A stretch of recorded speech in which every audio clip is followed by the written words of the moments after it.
सांग मैंने आपण मैंने पूर्व वीडियो देखते आम मैंने डॉकी रिवर आसचु एबे चलते जीवा नेक्स्ट लोकेशन को। नेक्स्ट लोकेशन को जाऊ जाऊ बाटरे पड़िला इंडिया बांग्लादेश बॉर्डर। पहाड़िया रास्तार सौंदर्य को उपभोग करी आमे जाई पहुंचिलु एशियार सबुठारु स्वच्छ गाँ रे जहार नाम मोलिनंग। एहाकू गॉड्स ओन गार्डन बोली मध्य कुहाजाए। सेठारे थिला गोटिए स्काई व्यू पॉइंट। बाउंस रे तैयारी होइतिबा सीढ़ी रे चढ़ी ऊपर को जाऊ जाऊ देखिलु गछरे फळिछि छुटिया छुटिया कसी पणस। आ ऊपरु ए गाँ रो व्यू देखि आ फेरिबो की इच्छा हबो नाही। एटी प्रथम थर पई देखिलु गुआ बा सुपारी गछ।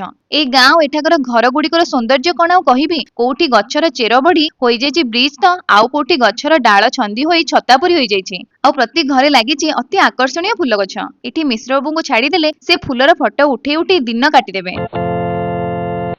चाली चाली भोक लागिबारु खाई देइथिली आइसक्रीम। तापरे सेठी देखिलु गोटे चाळर कुडिया घर। ता भितरे थिला सेठाकर आदिवासी लोकमानकर घरे व्यवहृत करुथुवा नीतिदिनिया जिनिस।